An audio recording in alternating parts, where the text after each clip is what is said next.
नमस्कार. आचार्य मंत्रमध्ये तुमचं स्वागत आहे. आणि आजचा व्हिडिओ आपण तुमच्या मुलांकानुसार कोणत्या रंगाचं वॉलेट किंवा पर्स वापरायची आहे स्त्री पुरुष दोघांनीही याच्यावरती आहे.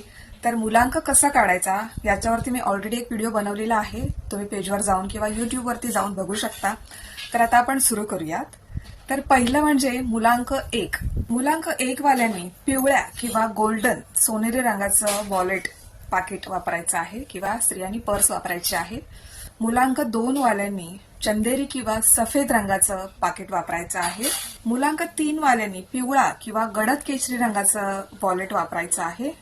4 वाल्यांनी निळा किंवा तपकेरी म्हणजेच ब्राऊन रंगाचं वॉलेट वापरायचं आहे. मुलांक 5 वाल्यांनी हिरव्या रंगाचं वॉलेट वापरायचं आहे. स्त्रियांनी हिरव्या रंगाची पर्स वापरायची आहे. मुलांक 6 वाल्यांनी गुलाबी किंवा चमकणाऱ्या पांढऱ्या रंगाचं वॉलेट वापरायचं आहे. मुलांक 7 वाल्यांनी फिक्कट निळा किंवा पांढऱ्या रंगाचं वॉलेट वापरायचं आहे. मुलांक 8 वाल्यांनी काळ्या किंवा गडद निळ्या रंगाचं वॉलेट वापरायचं आहे. आणि मुलांक 9 वाल्यांनी लाल किंवा ऑरेंज म्हणजेच नारिंगी रंगाचं वॉलेट वापरायचं आहे. लक्षात घ्या, हे नियम स्त्री पुरुष दोघांनाही आहेत. आता शेवटला तुम्हाला मी एक थोडं सांगणार आहे. ते म्हणजे तुमचं पर्स किंवा पाकिट कधीही रिकामं ठेवायचं नाही. त्याच्यात थोडे तरी नाणी किंवा नोटा ठेवाव्याच लागणार. एक तरी नाणे किंवा नोट असायलाच हवी. रिकामी पाकिट हे आर्थिक चणचण दर्शवतं.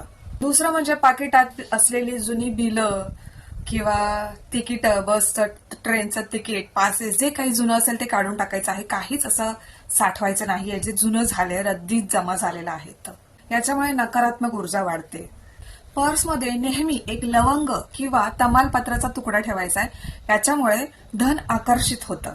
स्त्रियांनी त्यांच्या पर्समध्ये सुवासिक अत्तर किंवा अत्तराचा फाया ठेवा, विशेषतः मुलांक 2 आणि 6 असणाऱ्यांनी. तर अत्तराचा फाया म्हणजे तुमच्या आवडीचं एक सुगंधी अत्तर घ्यायचं आहे, त्याचे आणि कापूस घ्यायचा आहे. कापसावरती त्याचे 2-3 थेंब टाकायचे आणि तो कापसाची गुंडाळी पर्सच्या एका कोपऱ्यात ठेवायची आहे, कारण लक्ष्मीला सुगंध प्रिय आहे. व्हिडिओ आवडल्यास लाईक करा, सेव्ह करून ठेवा आणि अशाच प्रकारच्या अजून टिप्स मिळवण्यासाठी आचार्य मंत्र यांना फॉलो करा. धन्यवाद.